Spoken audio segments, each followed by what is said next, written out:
हरे कृष्णा। सभी भक्तों का हार्दिक स्वागत है आपके इस प्रातःकाल श्रीमद् भागवत क्लास में। तो हमने कल पढ़ा कि किस प्रकार रजोगुण, जो कितने ऐसे लोग हैं जो अनेक अनेक धार्मिक अनुष्ठान करते हैं। उस धार्मिक अनुष्ठान से वो भौतिक लाभ प्राप्त करना चाहते हैं। उस भौतिक लाभ से वो स्वर्ग भी जा सकते हैं, ब्रह्मलोक तक भी जा सकते हैं, परंतु वो जन्म, मृत्यु, बुढ़ापा, बीमारी, इस चक्र से नहीं छूट पाएंगे। उन्हें बार बार इस भौतिक जगत में जन्म लेना पड़ेगा। अलग अलग अलग लोक में हो सकता है कोई बहुत ज्यादा पुण्य करे, स्वर्ग जाए। स्वर्ग में जब उसकी आयु क्षीण हो जाएगी, वापस वो पृथ्वी पे जन्म लेगा। तो दो बार, दो ऐसा जगह में बार, दो बार भगवान कपिल ने अपनी माता देवती को कहा कि आपको भगवान के चरण कमलों का आश्रय लेना है और भक्ति करनी है, तभी आप इस जगत से बाहर निकल पाएंगे, इस जन्म मृत्यु जरा व्याधि के चक्कर से छूट पाएंगे। भगवान स्वयं बार बार ये बात बोल रहे हैं। फिर भी हम आसक्त होके धर्म के अलग अलग कार्य में लगे रहते हैं, इसकी पूजा, उसकी पूजा, ऐसी पूजा, वैसी पूजा। कुछ नहीं मिलने वाला उस सब पूजा के। केवल भौतिक ऐश्वर्य मिलेगा। भौतिक ऐश्वर्य को भोग करने के लिए इसी भौतिक जगत में रहना पड़ेगा। तो आज हम लोग इसमें और आगे पढ़ेंगे। ओम अज्ञानतिमिरान्धस्य ज्ञानाञ्जनशलाकया चक्षुरुन्मीलितं येन तस्मै श्रीगुरुवे नमः। नमो विष्णुपादाय कृष्णप्रेष्ठाय भूतले श्रीमते भक्तिवेदान्त स्वामिनिति नामिने नमस्ते सरस्वती देवे गौरवाणी प्रचारिणे निर्विशेष शून्यादि पाश्चात्य देशतारिणे हे कृष्ण करुणा सिंधु दीनबंधु जगतपते गोपेश गोपिकांत राधाकांत नमोस्तुते तप्त कांचन गौरांगी राधे वृंदावनेश्वरी वृषभानुसुते देवी प्रणमामि हरि प्रिय। वाञ्छाकल्पतरुभ्यश्च कृपा सिन्धुभैव च पतितानां पावनेभ्यो वैष्णवेभ्यो नमो नमः। जय श्री कृष्ण चैतन्य प्रभु नित्यानंद श्री अद्वैत गदाधर शिवसदि गौरभक्तवृंद। हरे कृष्ण कृष्ण कृष्ण हरे हरे, हरे राम राम श्री मंगलाचरण की जय। ओम नमो भगवते वासुदेवाय। ओम नमो भगवते वासुदेवाय। ओम नमो भगवते वासुदेवाय। श्रीमद् भागवतम 30 स्कंद अध्याय 32 श्लोक नंबर 17।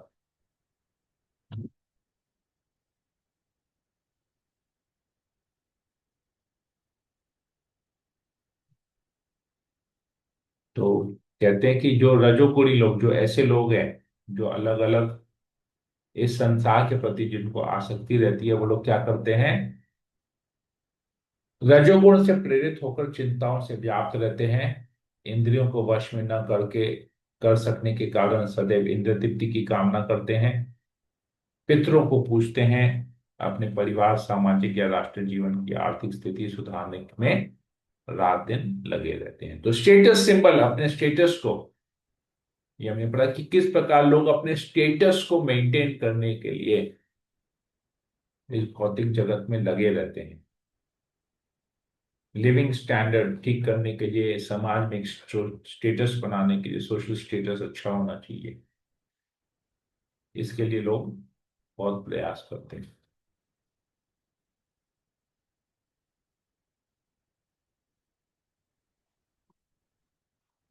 ये सब एक्चुअली श्लोक नंबर 23, 23 से हमको करना है। तो कहते हैं, भगवान कहते हैं 22 में कि मैं आपको सलाह देता हूं। देखिए, भगवान अभी भी ना सलाह देते हैं। भगवान कभी किसी के ऊपर अपना निर्देश वो थोपते नहीं है, जबरदस्ती भगवान नहीं करवाते किसी को। तो भगवान हमेशा अपना ओपिनियन देते हैं, एडवाइस देते हैं, वेल विशर है। जो सुहृद होता है ना, वो हमेशा सही एडवाइस भी देता है। तो भगवान कहते हैं मैं आपको सलाह देता हूं कि आप भगवान की शरण ग्रहण करें। जिनके चरण कमल पूजनीय है, इससे आप समस्त भक्ति तथा प्रेम से स्वीकार करें, क्योंकि इस तरह से आप दिव्य भक्ति को प्राप्त हो सकेंगे। तो ये एडवाइस देते हैं भगवान। अब आगे आज हम पढ़ेंगे 23 नंबर श्लोक से। कृष्ण चेतना में लगने और भक्ति को कृष्ण में लगाने से ज्ञान, विरक्ति तथा आत्म साक्षात्कार में प्रगति करना संभव है। तो भक्ति करने से क्या फायदा होगा, ये बता रहे हैं यहां पर। क्या होगा? आत्म साक्षात्कार में प्रगति होगी, मतलब आप ये रियलाइज कर सकेंगे कि आप ये शरीर नहीं, आत्मा है। इस लेवल पे आप लोग पहुंच सकेंगे भक्ति करके, ज्ञान ऐसा मिलेगा। उच्च भक्त का मन, तो इस प्रकार जो आत्म साक्षात्कार करता है उसको, उससे फिर क्या इफेक्ट होता है? आत्म साक्षात्कार के क्या इफेक्ट होता है, उसका रिजल्ट क्या है? कहते हैं उच्च भक्त का मन इंद्रिय वृत्तियों में समदर्शी हो जाता है और वह प्रिय तथा अप्रिय से परे हो जाता है, कि उसको ना कोई भी चीज फिर विचलित नहीं करती है। अभी आप अपने जीवन में ले लीजिए, सब लोगों ने अभी एक्सपीरियंस किया होगा, जो लोग प्रसाद प्रसाद खाने में, जो लोग सोचते हैं कि हम खाली केवल प्रसाद खाएंगे, उनके लिए मैं बता रहा हूँ। आप देखेंगे, आप अपने जीवन में भक्ति से प्राय आप अपने जीवन में अगर झांकेंगे तो आपके खाने पीने के ऊपर भी कोई कंट्रोल नहीं था। जो भी अच्छा लगता था वो खा लेते थे। लेकिन अभी देखिए, आपका खाने पीने के प्रति ना एकदम नियम बन गया, आसक्ति नहीं है। जो करते हैं अपना खुद बनाते हैं, भगवान को भोग लगाते हैं, खा लेते हैं, इधर उधर का कचरा नहीं खाते। कंट्रोल हो गया होगा। तो जिसको कहते हैं इंद्रिय वृत्तियों में समदर्शी, मतलब किसी भी चीज के प्रति ना आसक्ति, उसको पाने की लालच, ये भोग करने की इच्छा नहीं होती है। ठीक है, एक साधारण सा टेंशन फ्री जीवन जी रहे हैं, जो भी है समय आने पे कुकिंग करेंगे, भोग लगाएंगे, खाएंगे। तो देखेंगे, इसको बोलते हैं, ये समझिए बहुत इनिशियल स्टेज है, प्रारंभ है ये। इंद्रिय वृत्तियों की समदर्शी हो जाते हैं, लालच नहीं होती। ठीक है, नॉर्मल सब कुछ, मतलब कोई ज्यादा अट्रैक्ट नहीं करता है, कोई डिस्ट्रैक्ट नहीं करता है। ठीक है, तो प्रिय तथा अप्रिय से परे हो जाता है। अपनी दिव्य बुद्धि के कारण शुद्ध भक्त समदर्शी होता है और अपने आप को पदार्थ के कलमश से रहित दिखता है। मतलब ये शरीर के प्रॉब्लम्स, भौतिक जगत के प्रॉब्लम से अपने आप को हटा देता है। वह किसी वस्तु को श्रेष्ठ या निम्न नहीं मानता और परम पुरुष के गुणों के में समान होने के कारण अपने आप को परम पद पर आरूढ़ अनुभव करता है। केवल भगवान ही पूर्ण दिव्य ज्ञान है, किंतु समझने की भिन्न भिन्न विधियों के अनुसार वे या तो निर्गुण ब्रह्म, परमात्मा, भगवान या पुरुष अवतार के रूप में भिन्न भिन्न प्रतीत होते हैं। तो भगवान एक ही है, परम है, लेकिन लोगों का फिलॉसफी अलग अलग रहता है, इसलिए अलग अलग स्तर पे लोग उसको, उसका आत्म साक्षात्कार करते हैं, रियलाइज करते हैं। समस्त योगियों के लिए सबसे बड़ी सूझबूझ तो पदार्थ से पूर्ण विरक्ति है, जिसे योग की विभिन्न प्रकारों द्वारा प्राप्त किया जा सकता है।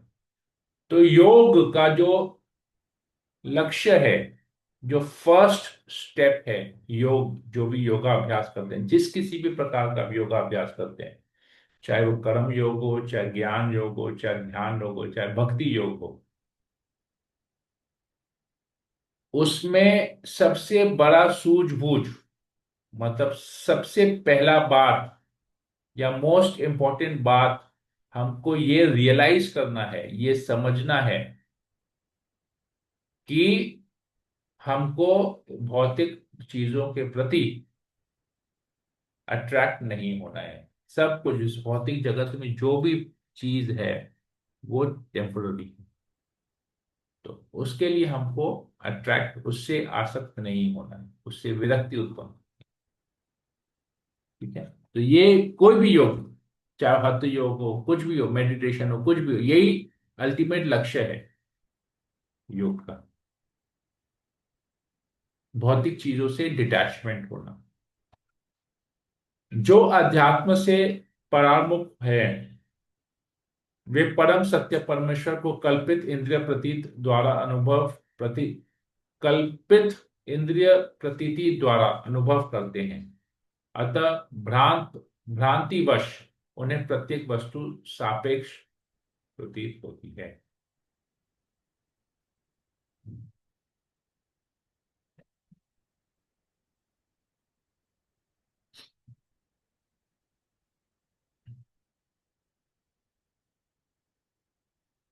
तो वो क्या करता है, हर भौतिक चीज में भगवान को दिखता है, और साक्षात भगवान का साक्षात्कार नहीं करता है, भौतिक चीजों के प्रति अनुभव करता है भगवान की उपस्थिति को।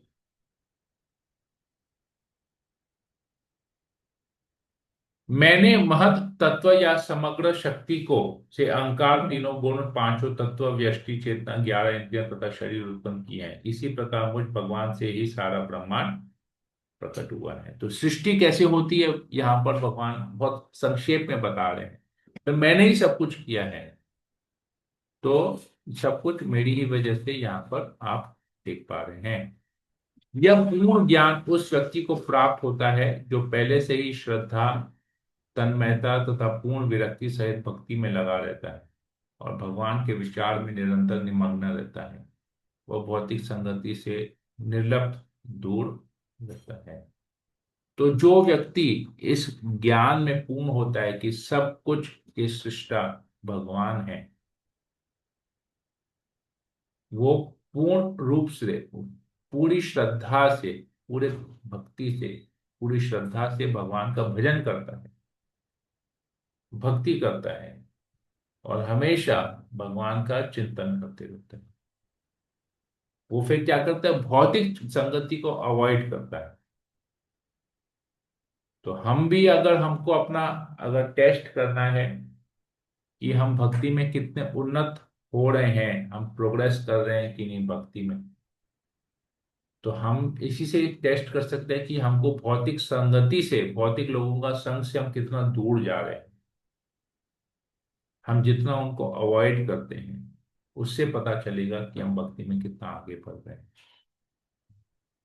आगे कहते हैं, आदरणीय माता, मैंने पहले ही आपको ही परम सत्य जानने का मार्ग बता दिया है, जिससे मनुष्य पदार्थ तथा आत्मा एवं उनके संबंध के वास्तविक सत्य को समझ सकता है। दार्शनिक शोध का लक्ष्य पूर्ण पुरुषोत्तम भगवान को जानना है। इस ज्ञान को प्राप्त करके जब मनुष्य प्रकृति के गुणों से मुक्त हो जाता है तो उसे भक्ति की अवस्था प्राप्त होती है। मनुष्य को चाहिए प्रत्यक्षतः भक्ति से ही हो या दार्शनिक शोध से हो, एक ही गंतव्य की खोज करनी होती है और वह है भगवान। तो फिलॉसफी, कहते हैं फिलॉसफी से भी भगवान को समझा जा सकता है। फिलॉसफी समझने का जो उद्देश्य है वो है भगवान को जानना। भक्ति का उद्देश्य क्या है, भगवान को जानना। तो दोनों का ही उद्देश्य एक है, लेकिन लोग क्या करते हैं, इतना ज्यादा फिलॉसफी ला दी है अभी कि भगवान दूर हो जा रहे हैं फिलॉसफी से। कितने फिलॉसफी में बोलते हैं कि भगवान एग्जिस्ट ही नहीं करते हैं, कितना फिलॉसफी बोलते हैं कि भगवान का कोई रूप नहीं है, भगवान निराकार है, ब्रह्म है। नहीं, तो भगवान खुद कह रहे हैं फिलॉसफी का लक्ष्य है भगवान के बारे में जानना, भगवान को दूर नहीं करना। तो ये क्लियर बता रहे हैं। देखिए, अब ऐसे लोग जो भगवान को निराकार बताते हैं या भगवान जो नास्तिक हैं, क्या फिलॉसफी जानेंगे। भगवान खुद बोल रहे हैं फिलॉसफी का अंतिम लक्ष्य यही है। तो सोचिए कितना गलत फिलॉसफी वो लोग पढ़ रहे हैं। आगे कहते हैं, एक ही वस्तु अपने विभिन्न गुणों के कारण भिन्न भिन्न इंद्रियों द्वारा भिन्न भिन्न प्रकार से ग्रहण की जाती है। इसी तरह भगवान एक हैं, किंतु विभिन्न शास्त्रीय आदेशों के अनुसार वह भिन्न भिन्न प्रतीत होते हैं।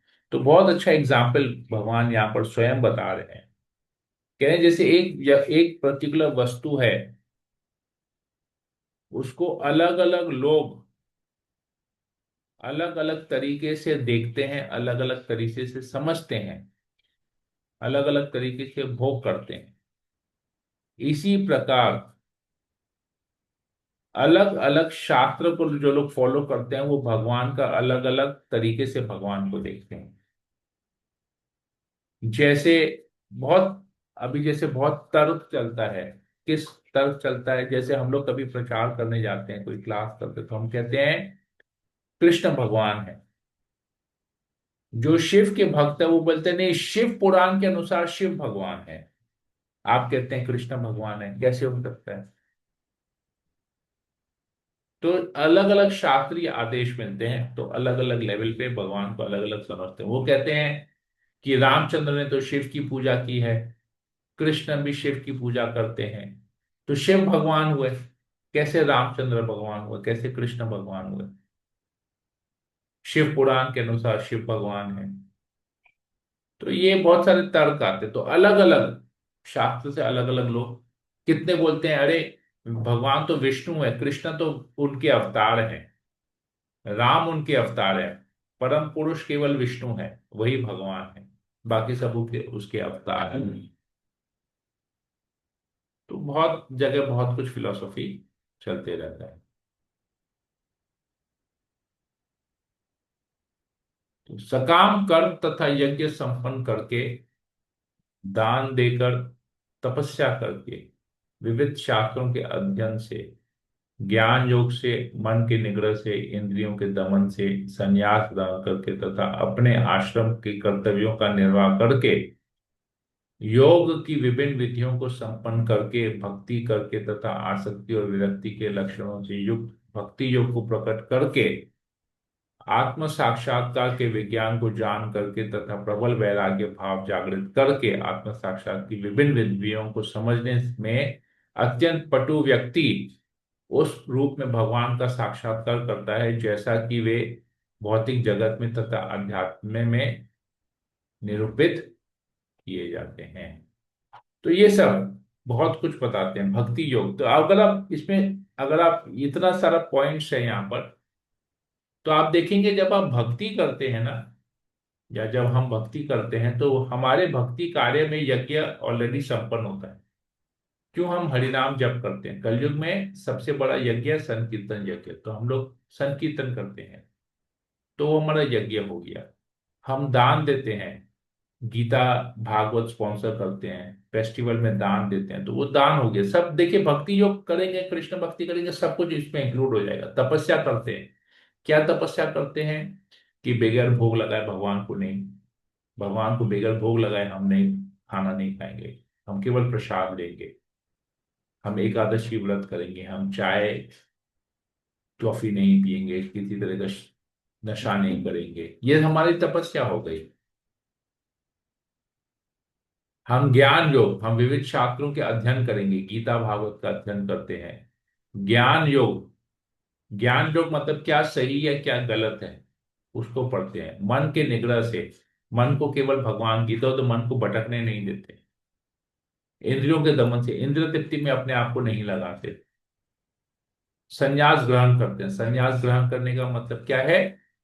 कि हम अपना हर एक कार्य करते हैं परंतु आसक्ति से नहीं, विरक्ति से करते हैं, अपने कर्तव्यों को सही तरीके से पालन करते हैं। तो ये भक्ति योग में देखिए सब कुछ इंक्लूड हो जाता है, ये सारी बातें इंक्लूड हो जाती हैं। तो जब हम इस प्रकार का भक्ति योग करते हैं तो हम भगवान को का साक्षात्कार करते हैं। कैसे? उनके ओरिजिनल फॉर्म में, जो उनका आध्यात्मिक जगत में जो उनका रूप है, स्पिरिचुअल वर्ल्ड में जो उनका रूप है, उसी रूप को हम इस भौतिक जगत में ही अनुभव कर लेते हैं अगर इस प्रकार से हम भक्ति करते हैं। तो भक्ति योग कंप्लीट पैकेज है, सब कुछ आ जाता है उसमें। कहते हैं हे माता, आपसे मैं भक्ति योग तथा चार विभिन्न आश्रमों में इसके स्वरूप की व्याख्या कर चुका हूं।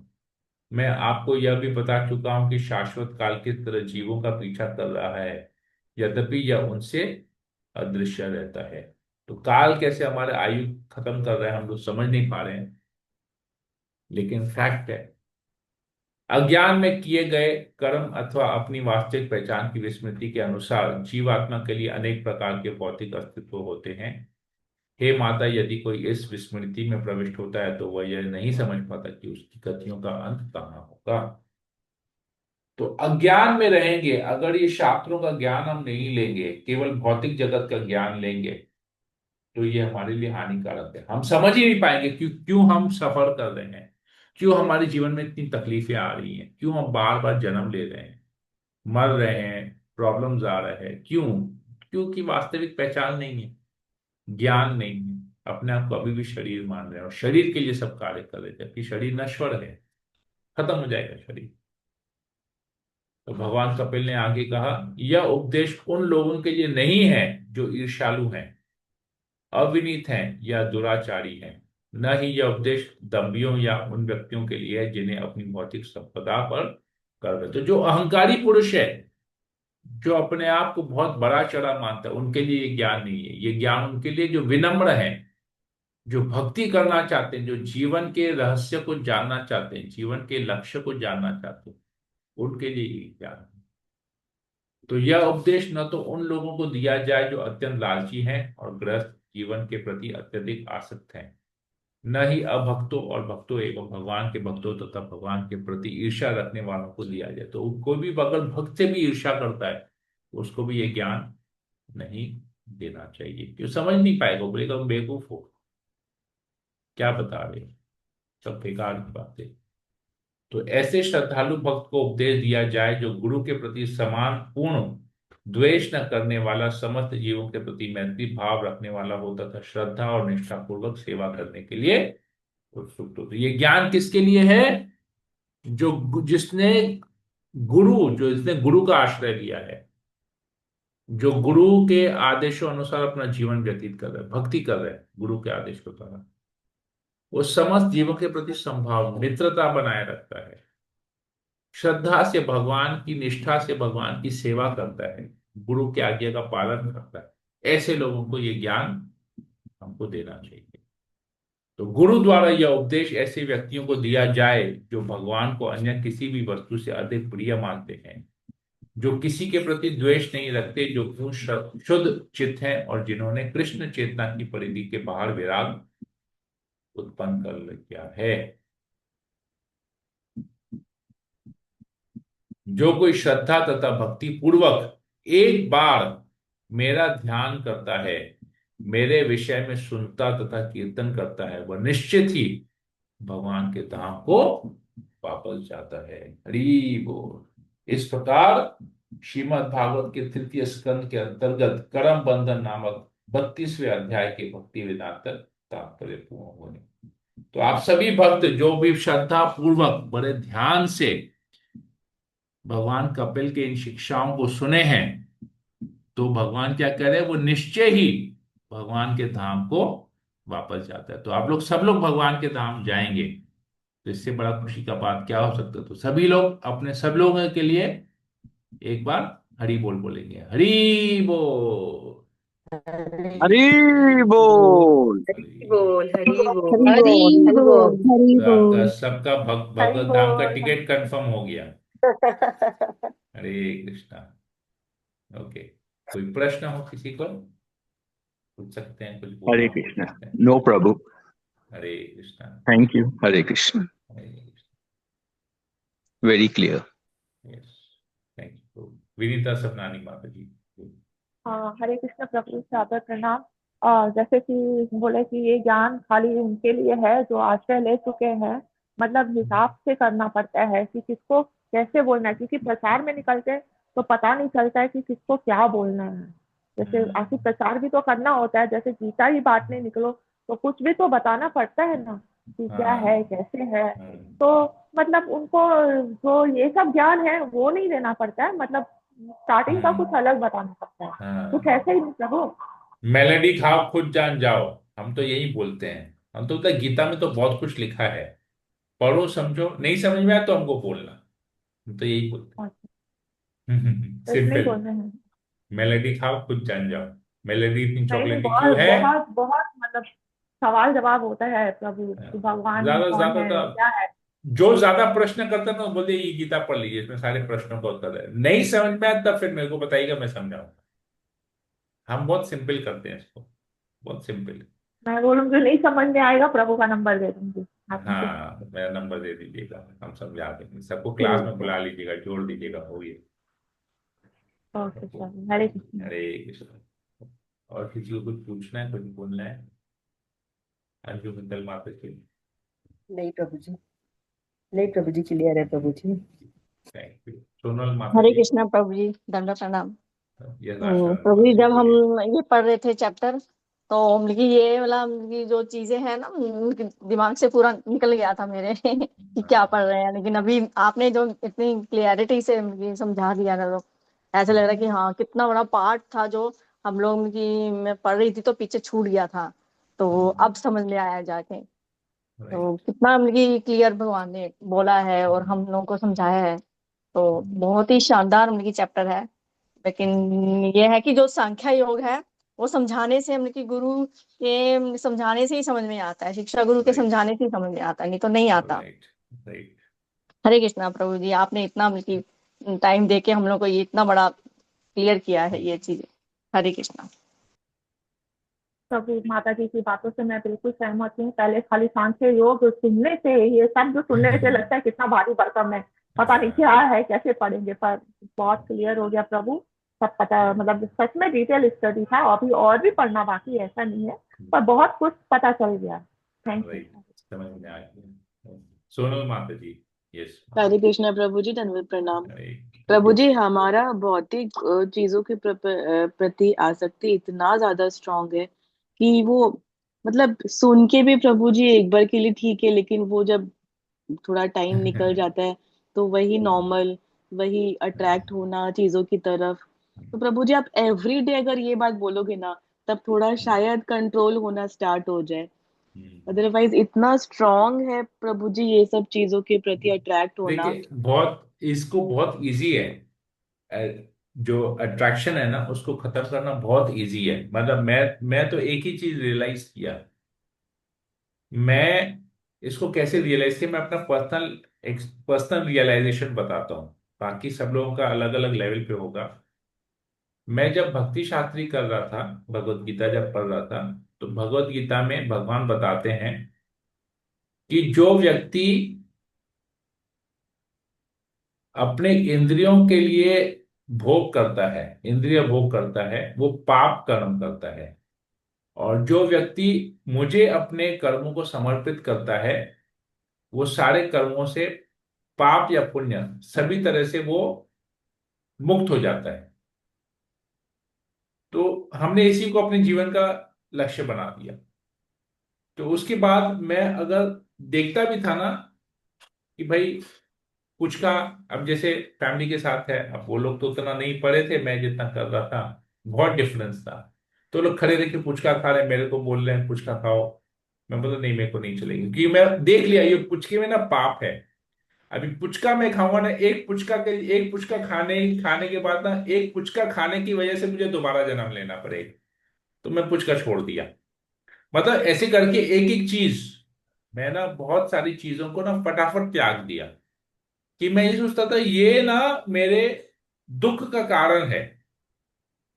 जब आप चीजों को ऐसे देखेंगे ना, क्योंकि वो कृष्ण के साथ नहीं जुड़ा हुआ है, तो वो चीज जो है मेरे दुख का कारण बनने वाला है। तो कोई सेंसिबल व्यक्ति अपने दुख के कारण को अपने जीवन में अपनाएगा क्या? जो चीज उसको पता है कि ये चीज मुझे दुख देने वाला है, तो उस चीज को वो लेगा। बुद्धिमान व्यक्ति क्या करेगा? उसको त्यागेगा, अवॉइड करेगा। तो दिस इज वेरी सिंपल। हमको लग रहा है कि वो सुख है, लेकिन जब आप शास्त्र के नजर से देखेंगे ना, वो दुख का कारण है। तो आप उसको कैसे अपना जीवन में लेंगे? उसको तो अवॉइड करना चाहिए। तो ये बहुत सिंपल हो जाएगा फिर। जीवन जो है ना, बहुत सिंपल हो जाएगा। जिस चीज में कृष्ण है उसको लेना है, जिसमें नहीं है उसको छोड़ देना है। It's very simple. बहुत सरल है। अगर आप ये चीज सोचेंगे ना, तो ऐसा सोचने से क्या होगा, वो उस चीज को कैसे कृष्ण के साथ जोड़ना चाहिए उसका भी आइडिया आ जाएगा। समझे? जी उस चीज प्रभु को जी। कैसे कृष्ण के साथ जोड़ेंगे उसका भी आइडिया आ जाएगा। क्योंकि हम बहुत सारी चीजों को अवॉइड नहीं कर पाते। हमको चाहिए जीवन में, लेकिन उसको कृष्ण के साथ जोड़ने, जब चाहिए तो उसको कृष्ण के साथ जोड़ना पड़ेगा। नहीं तो देखेंगे वो देखना ही इसी तरीके से, ये हमारा दुख का कारण है। कृष्ण के साथ नहीं जुड़े तो हमारा दुख का कारण है। Very simple. तो बहुत जल्दी ये प्रैक्टिस में आ जाएगा, बहुत जल्दी भक्ति में प्रोग्रेस भी होगा ये। ठीक है। जी हरे प्रभु जी। कृष्णा। ओके। हरे कृष्ण। ये मेरा मैं पर्सनल रियलाइजेशन बताया है, ये मेरा मैंने खुद इसी प्रकार से अपने जीवन में, इसलिए मैं बहुत जल्दी बहुत कुछ छोड़ सका, बेकार की चीजों को छोड़ दिया, अच्छी चीजें जीवन में होती हैं। ठीक है? और किसी को कुछ पूछना है? राजू को, रामकृष्ण का तो, विनीत को, ईशानी का, माता जी, नहीं कोमल। नहीं तो क्लियर है तो। ओके। नहीं प्रभु जी, धन्यवाद। नवरत्ना। हरे कृष्ण। ठीक है। ठीक है। चलिए फिर सबके लिए एकदम सबको क्लियर है सबको थोड़ा प्रभु बहुत जी, अच्छा प्रणाम इसीलिए नहीं प्रभु जी, हरे कृष्णा। राइट। वेरी हरे गुड। कृष्णा ठीक है। प्रभु जी। हरे कृष्ण। सुमित चौड़े से माता जी, हाँ बोलिए। हरे कृष्णा प्रभु जी।